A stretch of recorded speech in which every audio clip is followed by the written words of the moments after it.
రెండవ కీర్తన దావీదు రాసింది. ఇది వీణతో వాయిస్తూ పాడిన కీర్తన అన్నమాట.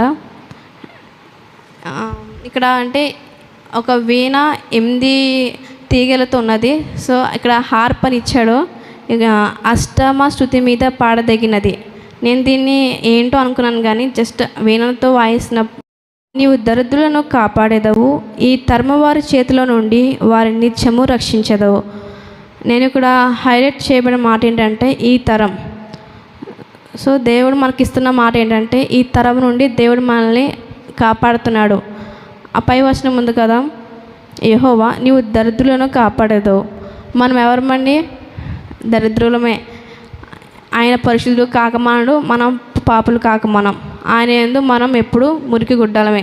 ఎందుకంటే ఎందుకు పనికిరాని మనల్ని పనికొచ్చి ఉపయోగకరమైన పాత్రగా దేవుడు మనల్ని చేశాడు కదా, అందుని బట్టి దేవుని స్తుతిస్తున్నాను.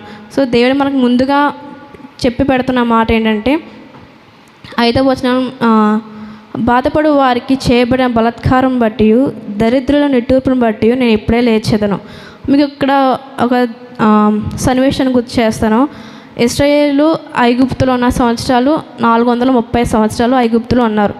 సో వాళ్ళు ఆ బానిస బ్రతుకుతున్నప్పుడు వాళ్ళు దేవునికి ఎంత నిట్టూర్పు విడిచారంటే వాళ్ళ మొర దేవునికి చెవులు జొచ్చాయంట. సో దేవుడు వెంటనే ఏం చేశాడంటే వాళ్ళని ఆ ఐగుప్తు నుంచి బయటికి తీసుకురావడానికి వెంటనే ఇశ్రాయేలు నిట్టూర్పులు విడిచినప్పుడు దేవుడు వెంటనే లేచాడంట. లేచి వాళ్ళని కాపాడాడు. ఎలాగా? ముందేముంది? ఎర్ర సముద్రం ఉంది కదా, ఎర్ర సముద్రం వాళ్ళని దాటించి ఐగుప్తులో ఉన్న శత్రువుల్ని రాజులు మొత్తం హతం చేశాడు. సో ఇక్కడ మనం గమనించిన విషయం ఏంటంటే దేవుడు కాపాడుతున్నాడు. కానాను చేరే అది పక్కన పెడితే ఆ యొక్క శత్రువు బారి నుంచి దేవుడు మనం తప్పించాడు. సో దేవుడు ఈ తరంలో వారి చేతిలో నుంచి కూడా మనల్ని తప్పిస్తాడు. అందుని బట్టి దేవునికి మహిమ. దేవుడు మనకి ఒకలాంటి హెచ్చరిక ఇస్తున్నాడు. అలర్ట్ మెసేజ్ అంటే ఏంటంటే మనకి క్లైమేటిక్ కండిషన్ బాగాలేనప్పుడు అందరి ఫోన్స్ ఒకేసారి సైరన్ మోగుతుంది కదా, అంటే సేఫ్ జోన్లోకి వెళ్ళిపోండి, పిడుగులు పడే అవకాశం ఉందని. సో అప్పుడు మనం ఉన్న పరిస్థితులను బట్టి సేఫ్ జోన్లోకి వెళ్దామో లేకపోతే మంచి ప్రదేశానికి వెళ్ళమో చూస్తాము. సో దేవుడు అట్లాంటి హెచ్చరిక ఈ తరంలో మనకు అనుగ్రహిస్తున్నాడు. ఏంటంటే 2వ వచనం 3వ వచనం చూస్తే, అందరూ ఒకరితోనొకరు అబద్ధములాడుదురు, మోసకరమైన మనసు గలవారే ఇచ్చకములాడు పెదవులతో పలుకుదురు. యెహోవా ఇచ్చకములాడు పెదవులన్నిటినీ బింకములాడు నాలుకలన్నిటినీ కోసివేయను. సో ఇక్కడ ఇచ్చకములాడు అని ఒక మాటకి నేను ఇచ్చే సలహా ఏంటంటే ఈ యొక్క తరం ఎలా ఉంది అందరు గమనిస్తున్నారు. ఏంటంటే ఒకడు ఇచ్చకములాడు అంటే ముఖస్థితి, అంటే ఫేస్ టు ఫేస్ చూసి మాట్లాడలేకపోవడం, లేకపోతే అంటే ఫెయిర్గా లేకపోవడం అనమాట. ఒకటి తప్పు చేస్తున్నప్పుడు రే ఇది నువ్వు తప్పు చేస్తున్నావు, ఇది తప్పు అని ముఖాముఖిగా చెప్పే రోజులు లేవు. నాకంతటా నాకు చాలామంది తెలిసిన వాళ్ళు నా ఫ్రెండ్సే ఉన్నారు. సో వాళ్ళు అంటే ఇది వాళ్ళు తప్పు చేస్తున్నారు ఖండిద్దామన్నా సరే తిరిగి మళ్ళీ వాళ్ళు హర్ట్ అయిపోతారేమో ఆ మాటను బట్టి అని ఒక ఆలోచన. కానీ దేవుడు ఇదేనా ఏం చెప్తున్నాడంటే, మనము ఒకవేళ నా సహోదరుడైన ఎవరైనా సరే వాడు తప్పు చేస్తున్నప్పుడు మనం ఖచ్చితంగా హెచ్చరించిన, అరే ఇది తప్పు, ఇలా చేయకూడదన్నా సరే ఈరోజు కాకపోయినా వాడు రేపైనా సరే అవును కదా నా ఫ్రెండ్ ఇలా చెప్పిందని చెప్పి ఒకనొక రోజున వాడు సరి చేసుకుంటాడు. అదే మనం ఏంటంటే మేలుకోరి స్నేహితుడు గాయాలు చేస్తాడు. సో నేను అదే చాలామంది విషయాలు అది చూశాను. చాలా అంటే ఫేస్ టు ఫేస్ మాట్లాడితే మళ్ళీ వాళ్ళు మనతో మాట్లాడరేమో అన్న పరిస్థితిలో ఈ తరం ఉన్నది. నేను చాలా ఎక్స్పీరియన్స్ చేశాను. సో అందుకనే దేవుడు నాతో ఏం మాట్లాడుతున్నాడంటే, చెప్పు మరేం పర్లేదు, వారు ఈరోజు కాకపోయినా ఖచ్చితంగా, ఎందుకంటే వాళ్ళు చెప్పకపోతే మరింతగా చెడుతనంకి వెళ్తే మనము ఒకరిని తప్పు చేసినప్పుడు మనం హెచ్చరించవచ్చు, పర్లేదు. కానీ అదే తప్పు మనం వాళ్ళకి చెప్పకుండా బాగా చేసేవాళ్ళు ఇలాగే చేయి, నీ మాటలు ఇలాగే ఉంటేనే బాగున్నాయి అంటే మనము పాపం చేసిన వాళ్ళం అవుతాం కదా. సో దేవుడు అదే అంటున్నాడు, అట్లాంటి నాలుకలు బింకములాడు నాలుకలు దేవుడు ఏం చేస్తాడంట, కోసివేస్తాడంట. సో మనము ఈ తరంలో ఎలా ఉండాలంటే ఫేస్ టు ఫేస్ మాట్లాడటానికి అంటే మంచిదైనా చెడైనా సరే మాట్లాడినప్పుడు వాళ్ళు మనతో మాట్లాడకపోయినా పర్లేదు. సో ఒకరినొక రోజున వాళ్ళు మారుతారు. ఎనిమిదో వచనం చూస్తే కనుక, నరులలో నీచవర్తన ప్రబలినప్పుడు దుష్టులు గర్విష్ఠులే నలుదిక్కులో తిరుగులాడుదురు. ఈ తరం ఎట్లా ఉందండి? నరులు నీచవర్తన అంటే చెడు పనులన్నీ మనకి ఊహకు అందని, అంటే మనుషులు చంపడాలు కాకుండా రకరకాల పనులు ఆ యొక్క న్యూస్లో చూస్తున్నప్పుడు ఒకేసారి ఒకలాంటి భయం వేస్తుంది అనమాట. ఈ తరం ఎలా ఉందంటే మనుషులు ప్రేమించే రోజులు లేవండి. కుదిరితే చంపడాలు, లేకపోతే వదిలేసి వెళ్ళిపోవడాలు ఇలాగే జరుగుతున్నాయి. కానీ దుష్టులు గర్విష్ఠులై నలుదిక్కులా తిరుగులాడుదురు. నేను ఈ యొక్క మాటకి నేను ఒక చిన్న స్టోరీ ఏంటంటే, మనం మత్తయి సువార్త 24:27 ఉంటుంది కదా, నోవాహు దినములు ఎలాగుండునో మనిషి కుమారుని రాకడయు అలాగే ఉండును. దేవుడు అంటున్నాడు, ఈ దినం అంటే ఈ తరం ఎట్లా ఉంటుందంటే, దేవుని రాకడ సమీపించినప్పుడు శ్రమలు వస్తాయి, క్రైస్తవులకు శ్రమలు వస్తాయి. ఆ శ్రమల నుంచి కూడా దేవుడు మనల్ని తప్పిస్తాడు. సో కానీ ఇక్కడ ఈ దినాలు ఎలా ఉన్నాయంటే నోవాహు దినాలు. మీకు ఒక చిన్న వచనాలు మీకు చూపిస్తాను. ఆదికాండం 6 6, 7, 8 వచనాలు ఒకసారి చదవండి. ఇక్కడ అంటాడు కదా దేవుడు, ఒకసారి చదవ. అప్పుడు యెహోవా, నేను సృజించిన నరులతో కూడా జంతువులను, పురుగులను, ఆకాశ పక్షాదులను భూమి మీద నుండకుండా తుడిచివేదును. ఏలయనగా నేను వారు సృష్టించినందుకు సంతాపం ఉంది ఉన్నానను. అయితే నోవాహు యెహోవా దృష్టి యందు కృప పొందిన వాడాయను. ఆమేన్. దేవుడు ఏంటంట, సో మనల్ని చూసి నరులను ఎందుకు చేశానబ్బా అని చెప్పి దేవుడు ఎంతో అంటే దేవుడు అంతా బాధపడుతూ ఒకేసారి ఈ ఆకాశ పక్షుల్ని, ఈ యొక్క జలచరాన్ని, మనుషులతో సహా మొత్తం తుడిచిపెట్టేస్తాను అని దేవుడు అనుకొని మొదలు పెడుతున్నప్పుడంట దేవునికి, అయితే నోవాహు యెహోవా దృష్టికి కృప పొందినవాడాయను. సో నోవాహు ఒక్కడే దేవుని కృపకు పాత్రుడయ్యాడు.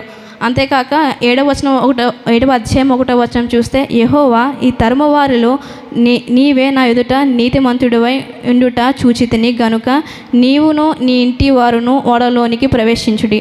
సో దేవుడు గారు చెప్తున్న మాట ఏంటంటే నీతిమంతుడు. సో మనం ఈ తరములో నీతిమంతులుగా ఉన్నప్పుడు దేవుడు ఏంటంటే నోవాహు ఒకడే నీతిమంతుడుగా ఉన్నాడు కాబట్టి నోవాహును ఒకడే దేవుడు ఓడలో పెట్టచ్చు కదా, లేదు, తన కుటుంబం మొత్తం దేవుడు ఓడలోనికి ప్రవేశించాడు. సో మనము ఇక్కడ అంటుంది కదా 5వ వచనము లాస్ట్ వర్స్ అనమాట, రక్షణను కోరుకున్న వారికి నేను రక్షణ కలుగ చేసేదను. దేవుడు ఇక్కడ చెప్తున్నాడు, ఎవరైతే రక్షణ కోరుకుంటారో, నోవాహు ఒక్కడే నీతిమంతుగా ఉన్నాడు కాబట్టి కుటుంబాన్ని రక్షించుకున్నాడు కదా. సో మనం నీతిమంతులుగా ఉన్నప్పుడు నా అనే అందరినీ రక్షించుకోవచ్చు. సో మనం వాళ్ళ గురించి ప్రార్థన చేయొచ్చు.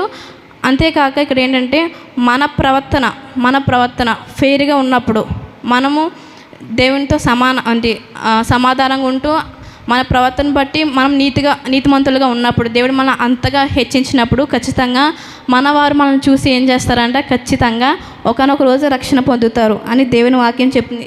ఇక్కడ దేవుడు ఇక్కడ రాశాడంటే ఖచ్చితంగా వాక్యం జరుగుతుంది. ఎందుకంటే ఆయన రాసిన మాట, ఆయన మాట తప్పని వాడు కాదు, మాట తప్పని వాడు. సో అందుని బట్టి దేవునికి మహిమ. సో మన ద్వారా మన ఓయి కోసం రక్షణ పొందినప్పుడు అది దేవునికి ఎంతో మహిమ. ఈ తరంలో అతి గొప్ప కృపకు మన పాత్ర అవ్వాలి. సో మీకు సన్నివేశాన్ని మర్చిపోకుండా నోవాహు దేవుడు ఇక్కడ ఏం చేశాడంటే హెచ్చరించాడు కదా, ఎవరిని? నోవాహు ద్వారా తన ఉన్న ఓయికోస్ని హెచ్చరించాడు, రండి పెద్ద జలప్రలయం వస్తుంది, మళ్ళీ అందరూ చనిపోతారు, ఈ దేవుడి యొక్క మొత్తం ఈ యొక్క ప్లానెట్ మొత్తం ఈ యొక్క సృష్టిని అంతం చేయాలనుకుంటున్నాడు. సో మనకంటూ దేవుడు ఒక వాటర్ని తయారు చేశాడు కదా. సో రన్నని హెచ్చరించినప్పుడు చుట్టుపక్కన ఉన్న వాళ్ళందరూ ఏం చేశారంటే హేళన చేసి ఏం కాదులే, వాడ కొట్టేస్తాడంట, వెళ్ళిపోతాడంట అని చెప్పి హేళన చేస్తారు. కానీ దేవుడు ఒకనొక రోజున వాడలో ప్రవేశించి లాక్ వేసినప్పుడు ఆ జలప్రలయం మొదలైంది. అక్కడ మిగిలిన వాళ్ళందరూ నోవాహు తలుపుతీ అని ఆ యొక్క తలుపు దగ్గర నుంచి తడుతున్నారంట. సో అప్పుడు నోవాహుడు ఏమన్నాడంటే, ఆ తాళం నా దగ్గర లేదు, దేవుని దగ్గర ఉందని చెప్పి. సో ఇక్కడ ఉన్న వాళ్ళు పరిస్థితులు ఎలా ఉంటాయంటే, మనం దేవునితో నీతిగా ఉన్నప్పుడు మనం దేవుడు హెచ్చరికని మనం ఒబే అవుతున్నప్పుడు దేవుడు మనల్ని సేఫ్ జోన్లోకి పంపిస్తాడు. సో అధ్యాయంలో 1వ వచనం, యెహోవా నన్ను రక్షింపుము, భక్తి గలవారు లేకపోయిరి, విశ్వాసులు నరులలో నుండకుండా గతించిపోయిరి. సో ఈ మాటలు ఎవరు చెప్తారంటే, ఎవరైతే హెచ్చరించినప్పుడు జాగ్రత్త పడరో, ఎవరైతే దేవుని రాకడ వచ్చినప్పుడు మిగిలిపోయి ఉంటారో వాళ్ళు ఈ మాట చెప్తారంట. ఏమని? యెహోవా నన్ను రక్షింపుము, భక్తి గలవారు లేకపోయిరి. సో మాకు మంచి చెప్పే వాళ్ళు ఎవరు లేరు, మమ్మల్ని అంటే దేవుని వాక్యం నడిపించే వాళ్ళు ఎవరు లేరని అప్పుడు బాధపడతారంట. సో అలా కాకముందే మనం దేవుడు మనకి అలర్ట్ మెసేజ్ ఇచ్చినప్పుడు ముందే జాగ్రత్త పడితే నోవాహు కుటుంబం లాగా దేవుడు మనల్ని పరలోకం అనే ఓడలోకి మనల్ని నడిపిస్తాడంట. 6వ వచనం చూస్తే, యెహోవా మాటలు పవిత్రమైనవి, అవి మట్టు మూసల్లో 7 మార్లు కరిగి ఊదిన వెండి అంత పవిత్రములు. సో దేవుడు ఇక్కడ ఒక వాక్యం చూస్తే కనుక ఒక వెండి 7 సార్లు వేసినప్పుడు అదంతా ప్యూర్గా తయారైపోతుందో, అదంతా మెరుస్తుందో. ఇక్కడ సన్నివేశం చూస్తే నెబుకద్నెజరు, సో షడ్రకు మేషకు అబేద్నెగోలు ముగ్గురు దేవుడు అంటే వాళ్ళు నెబుకద్నెజరు అంటే తయారు చేసిన ప్రతిమకు మొక్కలేదు, మేము మొక్కమని చెప్పి ముఖాముఖిగా ఫేస్ టు ఫేస్ చెప్పారు. సో వాళ్ళు ఎట్లాంటి మాటలు దాయలేదు కదా. సో ఫేస్ టు ఫేస్ చెప్పినప్పుడు ఆ మాటలు నెబుకద్నెజరుకి రాజుకి నచ్చలేదు. ఆ రాజుకి నచ్చలేనప్పుడు ఏం చేశాడంటే, సరే అయితే వీళ్ళని అగ్నిగుండంలో పడేసేయండి అని చెప్పాడు. అంతేకాక ఆ మాట తప్ప ఇంకేం మాట మాట్లాడాడంటే, 7 సార్లు ఆ యొక్క ఫైర్ని మీరు పెంచండి అని చెప్పి 7 మార్లు. సో పెంచినప్పుడు సో దేవుడు ఏం చేశాడంట, షడ్రకు మేషకు అబేద్నెగోల్ని వాటి నుంచి కాపాడాడా లేదా? సో వాళ్ళకి నమ్మకం ఏంటంటే దేవుడు. సో దేవుడు మాట తప్పని వాడని చెప్పి నమ్మరు కాబట్టి దేవుడు ఆ అగ్నిగుండం నుంచి వాళ్ళని తప్పించాడు. అంతేకాక నయమానుకి కుష్టి వచ్చినప్పుడు ఎలీషా మాట విన్నాడు. కష్టమైనా సరే ఎలీషా మాట విన్నప్పుడు ఒకసారి 2 సార్లు అనలేదు. దేవుని ప్రవక్త మాట్లాడినప్పుడు 7 మార్లు ములిగితే నువ్వు బాగుపడతావు అని చెప్పినప్పుడు 7 మార్లు చేసిన తర్వాత తన కుష్టి అంతా నయమైపోయింది. సో ఇక్కడ మనం ఆయన మాటలు ఎంత పవిత్రమో చూస్తున్నాం. సో దేవుడి మాటలు 7 మార్లు అంటే, ఒకటి మనం ఈ వాక్యం ధ్యానం చేసినప్పుడు మనకు చాలా అంటే మనకి సపోజ్ స్కూల్ బుక్స్లో చూసుకుంటే చదువుకుంటూ వెళ్ళిపోతాం, ఆర్ఎల్స్ ఒక స్టోరీని బట్టి మనం చెప్తాం. కానీ దేవుని వాక్యం అలా కాదండి. ఒక చిన్న వరుస అయినా సరే అది అనేక రీతిలో ధ్యానం చేయొచ్చు. అటు శక్తి దేవుని వాక్యానికి మాత్రమే ఉంది. అందుని బట్టి దేవునికి మహిమ. సో ఇక్కడ మనం ఈ యొక్క ఫైనల్ వర్స్ చూస్తే కనుక అట్టి గొప్ప ప్రీషియస్ వర్డ్ని, ప్రీషియస్ బైబిల్ని సో దేవుడు మనకి ఈ యొక్క తరంలో హెచ్చరిస్తున్నాడు. ఏంటంటే ఎవరైతే ముఖాముఖిగా ఉంటారో దేవుని యందు ఈ తరంలో మనం నీతిమంతులుగా ఉంటామో, ఎవరు తప్పు చేసినా ఒప్పు చేసినా ఫేస్ టు ఫేస్ మనం మాట్లాడగలిగినప్పుడు నోవాహు కుటుంబంలాగా దేవుడు మన అందరినీ రక్షిస్తాడంట. అంతేకాక మనల్ని మన ద్వారా మనం ఫ్రెండ్స్ చూసిన వాళ్ళు ఏంటంటే, అరే వీళ్ళకిలా నేను రక్షణ పొందాలి, వీళ్ళకి బిహేవియర్ క్యారెక్టర్ చాలా చాలా బాగుంది, వీళ్ళు ఏ దేవుడిని నమ్ముతున్నారంటే నిజ దేవుడని యేసుక్రీస్తు నమ్ముతారని వాళ్ళు ఈ తరం వాళ్ళు ఒప్పుకోవాలంట. అంతేకాక మనం దేవుడిస్తున్న ఒక కృప ఈ తరంలో ఏంటంటే, దానియేలు 12వ అధ్యాయం 3వ వచనం చూస్తే మధ్యలో నుంచి, నీతి మార్గం అనుసరించి నడుచుకున్నట్లు ఎవరు అనేకులు త్రిప్పుదురో వారు నక్షత్రములే నిరంతరము ప్రకాశించెదరు.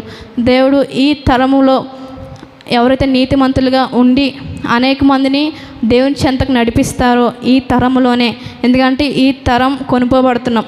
సో ఎవరైతే రక్షణ కోరుకున్నా దేవుడు చేయలేకపోతున్నాడంటే కాదు, మీరు కోరుకోవట్లేదు కాబట్టే దేవుడు ఈ వాగ్దానం మీ పట్ల నెరవేర్చలేకపోతున్నానని నేను అంటాను. ఒక్కసారి రక్షణ కోరుకోండి, చూడండి దేవుడు మీ యొక్క కథను ఎలా మారుస్తాడు. సో దేవుడు మనకి ఇస్తున్న ఆజ్ఞ ఏంటంటే, ఇవన్నీ మీరు ముఖాముఖిగా నీతిమంతులుగా నోవాహు దినాలు ఎలా ఉన్నాయో అట్టి రీతిలో ఈ దినాలు మనం ఉంచుకున్నప్పుడు ఖచ్చితంగా దేవుడు ఏంటంటే మనల్ని ఈ తరములోనే ప్రకాశిస్తాడంట. మనల్ని దేవుడు వెలుగుగా ఈ యొక్క తరంలో మనల్ని దేవుడు ఉంచుతున్నాడు. సో అడ్డి గొప్ప కృపకు మనం పాత్ర అవ్వాలి. చెవిగలవాడు వినును గాక.